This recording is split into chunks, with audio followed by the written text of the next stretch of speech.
My name is Zilda. I'm 83 years old. And last winter, my daughter told me I smelled. She didn't say it like that, of course. Linda's never been cruel. But she hugged me at the door when she arrived for Christmas, and I felt her stiffen just for a moment. Then she pulled back and said, "Mom, when's the last time you had a good soak?"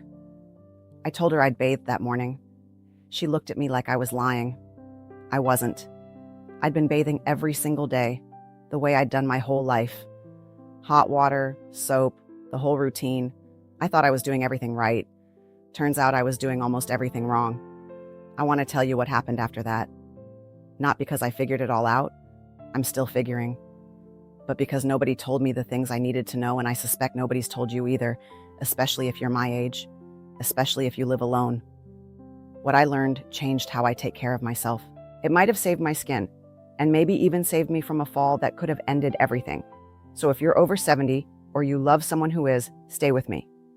Let me start where it really began, not Christmas. Earlier. It was October. The leaves had just turned, and the mornings were cold enough that I'd started wearing socks to bed again. I live in a small town outside of Dayton, Ohio, the kind of place where the wind cuts right through you by the end of fall, and the houses creak at night like they're settling into the cold. I remember waking up one day with my shins itching so badly I'd scratched them raw in my sleep. I looked down and saw thin red lines running up and down my legs like I'd been attacked by a cat. Except I don't have a cat, just my own fingernails, apparently working while I dreamed. I thought it was the weather, dry air. I bought lotion at Walgreens, the kind in the pink bottle that smells like someone's grandmother, which I suppose I am. I slathered it on every night. It didn't help. The itching got worse. Then the flaking started, little white patches on my arms, my back, the places I couldn't reach easily. I'd find flakes on my dark sweaters, on my pillowcase. It felt shameful somehow, like I was falling apart in pieces. I bathed more. That seemed logical. If my skin was dirty or dry, wouldn't more water help? I turned the heat up, let the steam fill the bathroom, stayed in longer. 20 minutes, 30. I scrubbed harder, and everything got worse. I didn't connect the bathing to the problem. Not for months.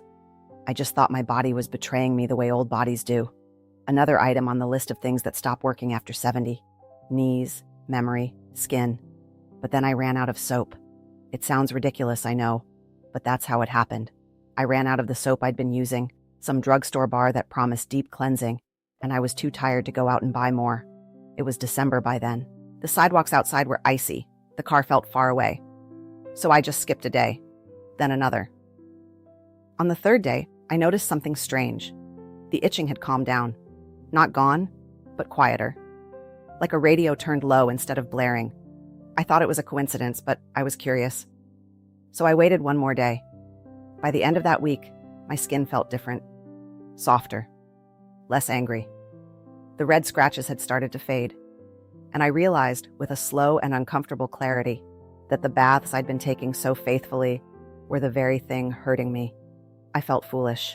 I'd spent 60 years believing that cleanliness meant daily bathing, hot water, lots of soap, a good scrub. That's what my mother taught me. That's what I taught my children. But my skin at 83 is not the skin I had at 30 or 50 or even 70. It doesn't make oil the way it used to. The glands that once kept my skin soft and protected have slowed down. Some have stopped entirely. And every time I climbed into that hot bath and scrubbed myself clean, I was stripping away what little protection I had left.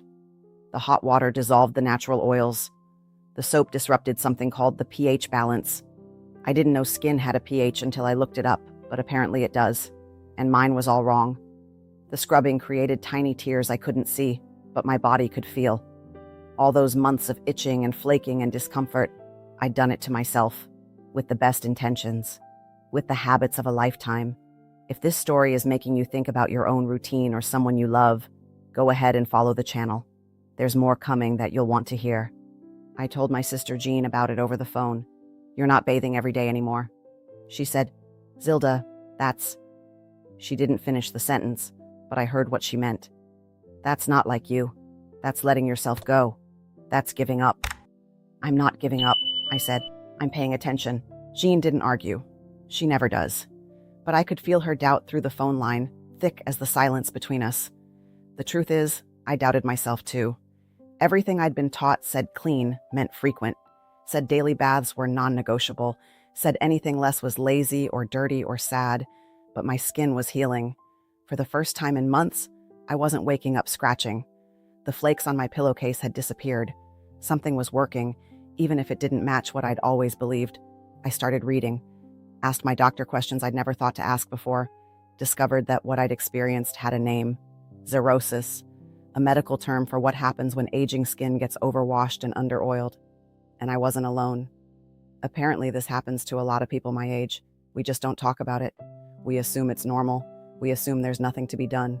But there is something to be done. It just looks different than what we expected. The second thing I learned came from Emma. Emma is 8. She lives 2 doors down with her mother, Sarah. I walk her home from school most days. It gives me a reason to move, and it gives Sarah one less thing to worry about. One afternoon in February, Emma was sitting at my kitchen table doing homework. She had a worksheet about the human body, diagrams of skin layers, arrows pointing to things I couldn't pronounce. "Miss Zilda," she said without looking up, "did you know your skin cleans itself?" I looked up from the soup I was heating. "What do you mean?" "It says here," she pointed at the worksheet, "your skin has tiny things living on it, good bacteria. They eat the dead parts and keep the bad stuff away. Like little helpers." I came over and looked at the page. She was right. There was a whole section about the skin's microbiome, another word I'd never heard until recently. A community of microscopic organisms that live on our skin and protect us from harm. "So, if you wash too much," Emma said, reading slowly, "you kill the helpers, and then the bad stuff can get in." She looked up at me. "Is that why you don't take baths every day anymore?" I blinked. "How did you know about that?" She shrugged. "Mom told me. She said you're being smart about your skin." I sat down across from her. The soup was starting to bubble, but I didn't move. "Emma," I said, "can I tell you something?"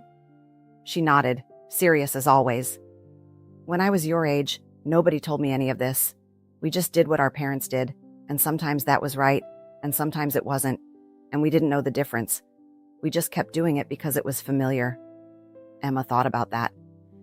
Like how my mom used to make me eat broccoli every night because her mom did, but then she found out I don't actually need it every night. Exactly like that. She smiled, then went back to her worksheet, pencil moving across the page. And I sat there thinking about all the things I'd done for 60 years without questioning, all the habits I'd inherited, all the damage I might have prevented if someone had simply told me, "Your body knows things. Trust it sometimes." After Emma went home, I called my doctor's office and asked for an appointment. Not because something was wrong, but because I wanted to understand. When I finally got in 3 weeks later, because that's how it goes, I told the doctor everything. The itching, the flaking, the accidental discovery that bathing less had helped. She nodded like none of this surprised her. "For patients over 70, she said, "we usually recommend bathing once or twice a week, 3 times at most, unless there's a specific reason for more." I stared at her. Once or twice a week. The skin changes as we age. It doesn't need daily washing. In fact, daily washing often does more harm than good. "But what about?" I hesitated. "What about smelling?" She smiled gently. "There are ways to stay fresh without a full bath. Spot cleaning, wipes, fresh clothes, deodorant. The areas that need attention, underarms, groin, those can be washed without submerging your whole body." I thought about Linda stiffening when she hugged me at Christmas, about the shame I'd felt. "My daughter said I smelled," I admitted, "even though I was bathing every day." The doctor leaned back. "That's not uncommon. When the skin is damaged, its natural defenses are compromised. Sometimes that leads to odor problems that bathing doesn't fix, because the bathing is part of the problem." I left that appointment feeling like I'd been handed a key to a door I didn't know existed. All those years of doing it wrong, all those years of thinking more was better, and the answer had been less all along. That night, I called Linda. "I talked to my doctor today," I said, "about the bathing thing." "Mom, just listen. I know I smelled bad at Christmas. I know that bothered you. But I was bathing every day, Linda, every single day. And it turns out that was making everything worse." Silence on the line. The doctor says once or twice a week is enough at my age, that the daily baths were destroying my skin. That's why I was itching all the time, flaking, miserable. More silence. Then, I didn't know that. Neither did I. Nobody tells you these things. You just keep doing what you've always done until your body forces you to stop. Linda was quiet for a long moment. Then she said, "I'm sorry I made you feel bad about it." "You didn't make me feel bad. You told me the truth. I just didn't understand what was causing it." We talked for another 20 minutes about skin, about aging, about all the things our mothers never taught us because they didn't know either.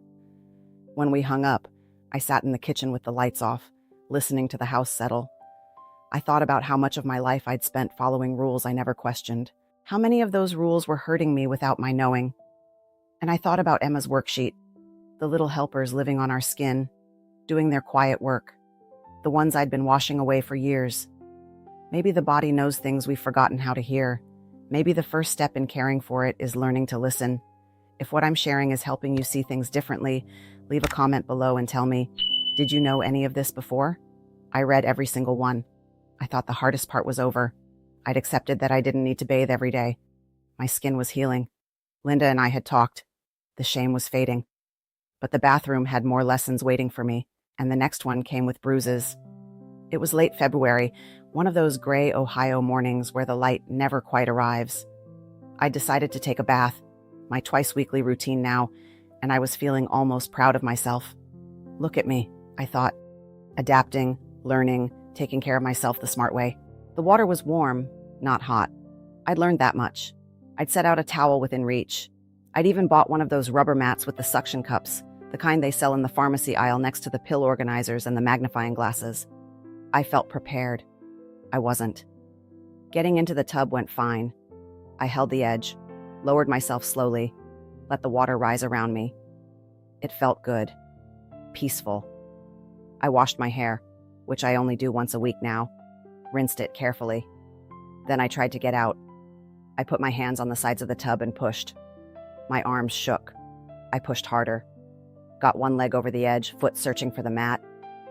And then, I don't know exactly how it happened. My other foot slipped just a few inches. But at 83, a few inches is enough. I grabbed for the towel bar. It held, barely. My hip hit the edge of the tub, and I ended up half in and half out. One leg in the water, one on the floor. My heart was pounding so hard I could feel it in my teeth, I stayed like that for a long moment, breathing, waiting for the shaking to stop. Then I pulled myself out slowly, carefully, and sat on the closed toilet lid wrapped in a towel, dripping onto the floor. I wasn't hurt, not really. A bruise on my hip that would turn purple by morning, a sore shoulder from gripping the towel bar. Nothing broken, but I was terrified. I sat there for 20 minutes before I could stand up. The bathroom was cold by then, the steam long gone. My wet hair dripped down my back.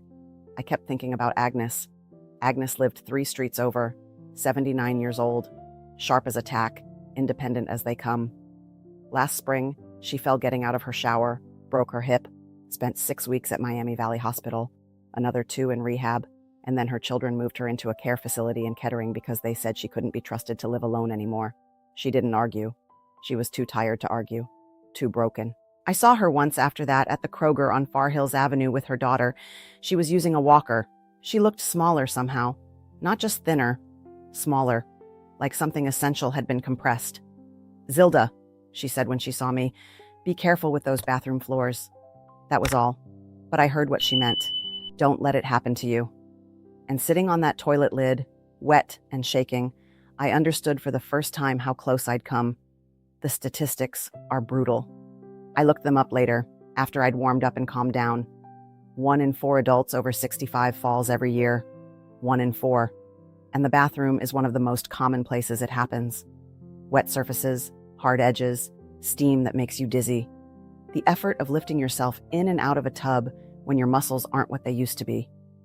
Falls are the leading cause of injury death for people my age. Not cancer, not heart disease. Falls. And every time I took a bath, I was walking into that risk voluntarily, routinely, like it was nothing. I called Sarah that evening, not to worry her, just to talk, but she heard something in my voice. "What happened?" she asked. I told her. The slip, the grab, the bruise blooming on my hip. She was quiet for a moment. Then she said, "Do you have a shower chair?" "What?" "A chair you put in the tub so you can sit while you wash." My grandmother had one. I felt something twist in my chest. A shower chair. The kind of thing you see in the medical supply catalogs next to the bedside clothes and the crab walls and all the other important announces to them. This person is old. This person is fragile. This person needs help. "I don't think I need that," I said. Sarah didn't push. That's one of the things I appreciate about her. She offers, but she doesn't insist. "Just think about it," she said. "Okay," I said. But I didn't mean it. The next week, I tried to be more careful. I bathed only once, not twice. I kept the water lukewarm. I moved slowly, deliberately, holding the edges of the tub like my life depended on it, which I was beginning to realize it might. But even with all that caution, I noticed something else. Something I'd been trying not to name. I was exhausted, not just tired. Exhausted. The kind of bone-deep weariness that makes you want to lie down and not get up for hours. After each bath, I'd sit on the bed in my robe, breathing hard, waiting for my energy to return. Sometimes it took 30 minutes, sometimes longer. I thought it was just the fear, the aftermath of the near fall. But it wasn't. Or it wasn't only that. The bathing itself was draining me. I mentioned this to my doctor at my next appointment. "How long are you in the water?" she asked. 15 minutes, maybe. Sometimes 20. She nodded. "And do you feel dizzy when you stand up?" "Sometimes." "Shortness of breath?" I hesitated. "A little." She leaned forward. "Zilda, warm water causes your blood vessels to dilate.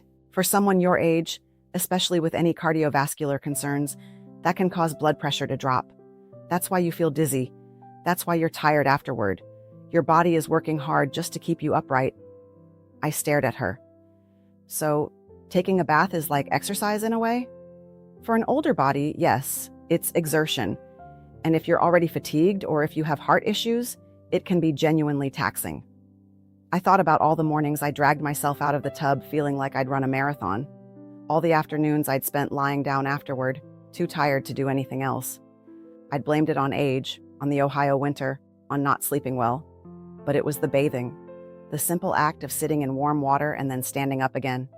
Something I'd done thousands of times without thinking had become more than my body could easily handle.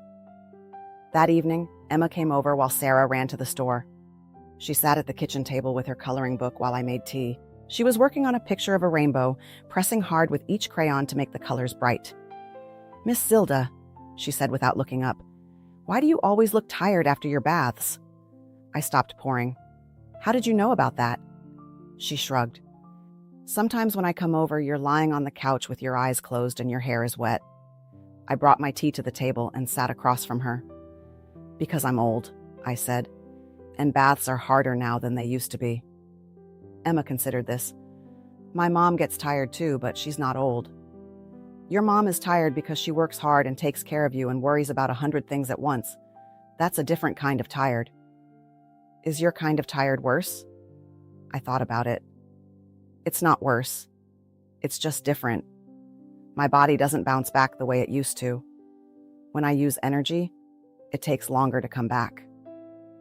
Emma nodded solemnly, like this made perfect sense. Then she said, "Maybe you should take less baths. Save your energy for important stuff." I laughed. Couldn't help it.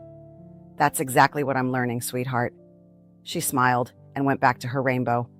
And I sat there thinking about how an 8-year-old had just summarized in one sentence what it had taken me months to figure out. The truth is, I'd never thought of energy as a limited resource. Not really. When you're young, you spend it freely. Running, working, staying up late, waking early. It regenerates overnight like magic. But at 83, energy is more like money in a savings account. There's only so much. Every withdrawal matters. And if you spend it all on the basics, bathing, dressing, getting through the morning, there's nothing left for the things that actually make life worth living. I used to love my garden. The tomatoes, the herbs, the roses along the fence. But last summer, I barely touched it. I was too tired. I told myself it was the heat, the Indiana humidity that drifts in from the south, my knees. But maybe it was the baths.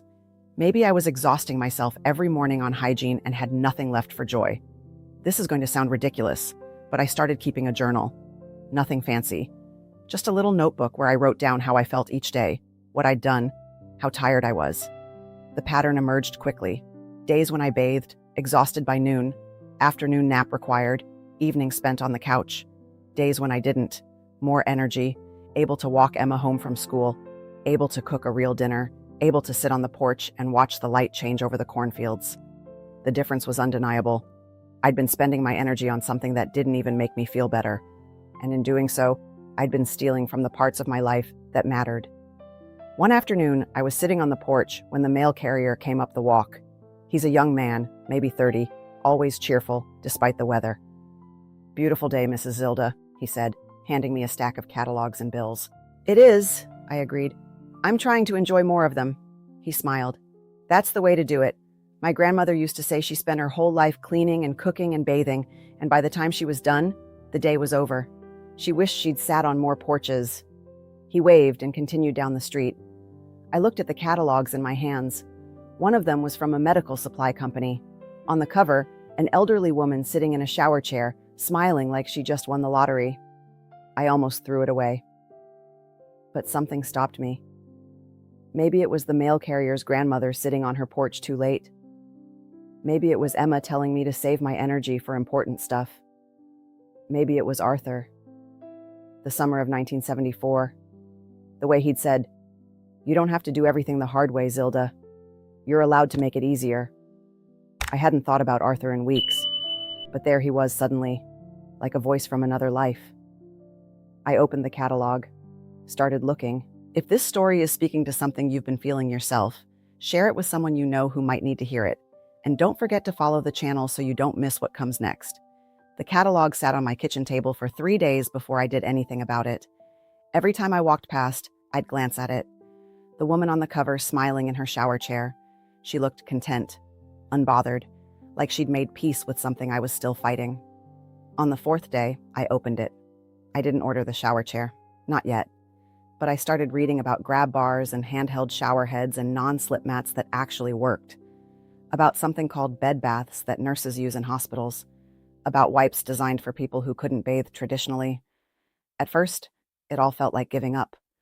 Like admitting I'd crossed some invisible line into a territory I'd spent my whole life avoiding. But then I remembered what Arthur said that summer.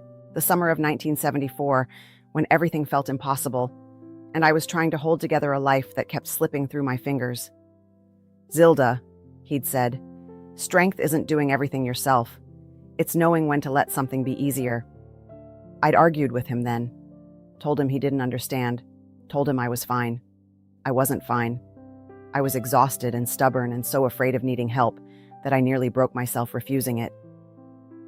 50 years later, sitting at my kitchen table with a medical supply catalog, I finally understood what he meant. I started small.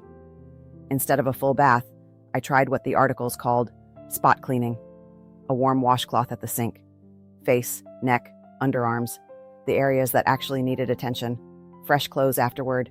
A dab of the lavender lotion Emma had given me for my birthday. It took 5 minutes. I didn't get dizzy. I didn't have to grip anything for balance. I didn't spend the next hour recovering on the couch. And I felt clean, actually clean. Not stripped raw, not exhausted, not afraid, just clean. The next week, I bought wipes, the kind they sell for adults. Unscented, gentle. I kept them in the bathroom for the days between my weekly bath. I bought a handheld shower head too, so I could sit on the edge of the tub and rinse my hair without submerging myself. It wasn't graceful. The first time I got water all over the floor and had to mop it up with a towel. But I didn't fall. I didn't exhaust myself. I didn't lie awake that night afraid of the morning. Sarah noticed before I said anything. She came by one afternoon with Emma, and I was sitting on the porch. Actually sitting. Not recovering. Not resting because I had to. Just sitting, because the sun was warm, and the birds were loud, and I wanted to be outside. "You look good," she said. "Rested." "I feel rested." Emma climbed onto the porch swing beside me. "Did you save your energy, Miss Zilda?" I laughed. I think I finally did. The shower chair arrived in March. It came in a big cardboard box that I couldn't lift, so I waited until Sarah's husband could bring it inside. He set it up for me without making a fuss, without treating me like I was fragile or foolish. "My mom had one of these," he said. "Made her last year's a lot easier." I didn't know what to say to that, so I just said thank you. That night, I took a bath. A real one. But this time, I sat on the chair while the water ran around my feet. I washed slowly, carefully, without having to lower myself all the way down or pull myself back up.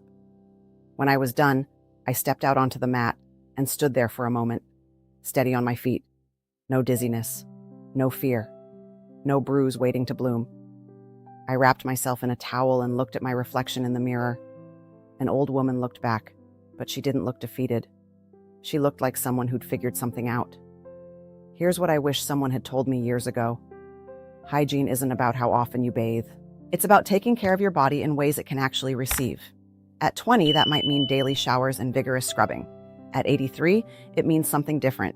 It means warm washcloths and gentle wipes, fresh clothes and clean sheets, attention to the places that need it, and grace for the rest. It means a shower chair isn't surrender. It's intelligence. It means saving your energy for the porch, for the garden, for the people you love. Last week, Linda visited again. First time since Christmas. She hugged me at the door, and this time she didn't stiffen. She held on. Then she pulled back and looked at me. "You smell like lavender," she said. Emma gave me lotion. Linda smiled. A real smile, not the worried one. "You look good, Mom. You look lighter." I am lighter. Not in weight. Lord knows I haven't lost a pound, but in something else. The burden of doing everything the hard way. Maybe the weight of refusing help until help became emergency. I'm still learning. Still figuring out what my body needs and what it can do without. But I'm not fighting it anymore. Emma asked me the other day if I'd ever been afraid of getting old. I told her the truth. I was afraid of what I'd lose. My independence, my strength, my dignity. "Did you lose them?" she asked. I thought about the shower chair in my bathroom, the wipes in the drawer, the weekly bath instead of daily, all the things I'd resisted because they felt like failure. "No," I said. "I just learned to carry them differently." She nodded like that made sense. And maybe it does. Maybe dignity isn't about doing everything yourself. Maybe it's about taking care of yourself well, whatever that looks like, whatever it requires. Thank you for sitting with me today. If this story mattered to you, if it made you think about someone you love or about your own body and how you care for it, leave a comment and tell me what surprised you most. I read every single one. And if you haven't followed the channel yet, do it now so you don't miss the next story. I'll be here on the porch, probably saving my energy for the things that matter.